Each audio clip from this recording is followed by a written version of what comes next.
have another story about apples and how they grow.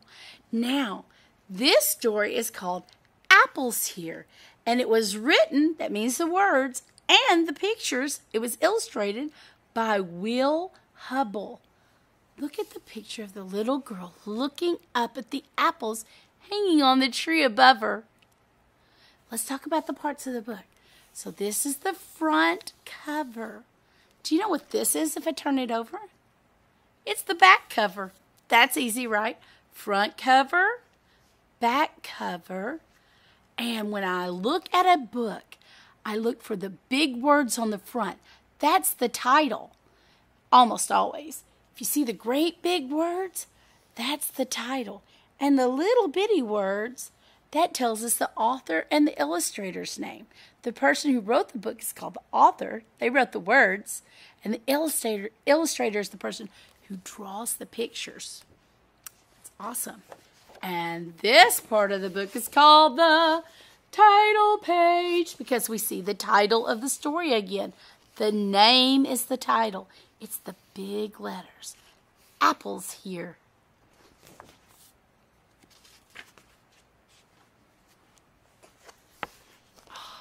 Looky here. There are apples here.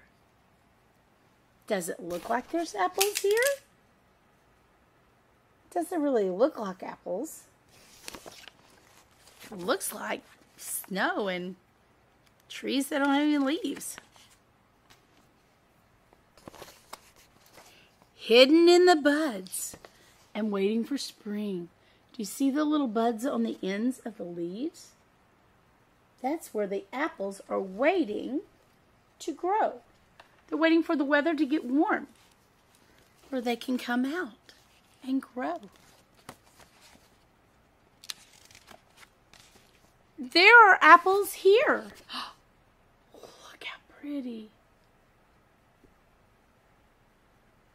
Do you see apples there? Let's see. Scenting the air and waiting for bees. Look, it's the apple blossom. Do you see the little apple blossom, the flower? And you see the bees that are coming? Did you know? Now, I know some people don't like bees very much because, let's face it, they can sting. But they're very helpful in the garden because they go to each flower and they get pollen from the flower. And they go to the next flower and they put a little pollen over there. That helps the fruit to grow. Helps the apples.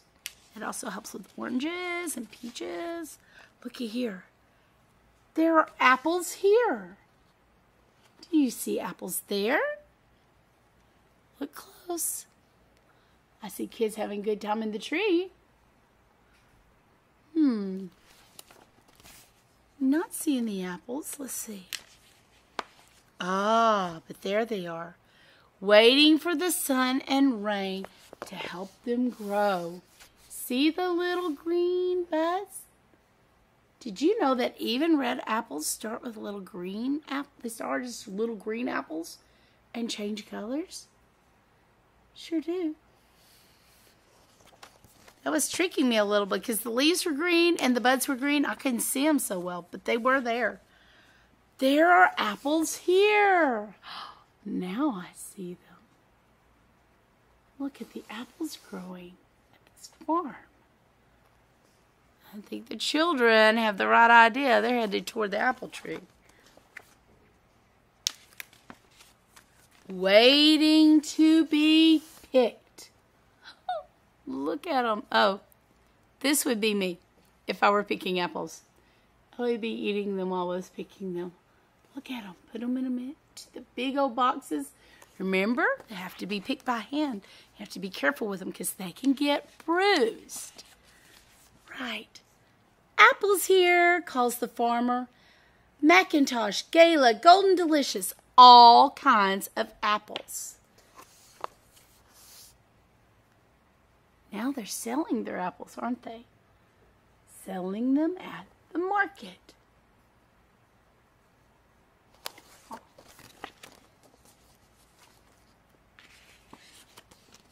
Apples for cider. Apples for pie. Here's the pies. Look at the cider. Have you ever had apple cider? So, so good. I love it in the fall. I actually like apple cider heated up and warm on a cold, cold fall night. It's one of my favorite things. Apples for applesauce on Hanukkah Lakes. Looky there, he's putting them on his pancakes. Applesauce. Yum. Apples to find in Christmas stockings. What? Apples in a stocking? Looky there. Look at that child getting an apple out of his stocking. Apples to eat and apples to share. They're enjoying those apples, aren't they? Yes. There are apples here. Now look, the leaves have fallen off the trees. But do you see some of the apples have fallen down to the ground? And look what the little boy's looking at. Who else is enjoying the apples? The deer, yes. Other animals enjoy apples too. I'll tell you a little story about that. My dad, he has a small orchard. It's not real big. But on his apple trees, when the apples start to form, even when they're too little to eat good, sometimes we'll be sitting on the porch at his house and we'll see a squirrel go by and it's going ka-flump, ka-flump, ka-flump because it's got an apple in its mouth and it's taking it back to its nest. It's holding it up. It's going to eat it during the winter. My dad's like, oh, I can't grow an apple because the squirrels are eating them all. Squirrels love apples. All kinds of birds will peck on the apples to get them. Everything loves apples. Do you love apples? I really, really love apples a lot. They're so good. When I was a little girl, which has been a long time ago now, but when I was a little girl, I used to get apples in my stocking. We used to get apples and oranges and nuts because back then people didn't just get apples and oranges and nuts and fruit. It was kind of a special treat to get those things, especially during the winter time, because usually we got those at the end of the season after we had in the fall, and we would put those up and store them so that they wouldn't rot during the winter time. But every once in a while at Christmas, we would get those. It's pretty much every year in our stocking, and that was an extra special treat. I really like apples. I hope you enjoy them too. Tell me, what is your favorite way to eat an apple?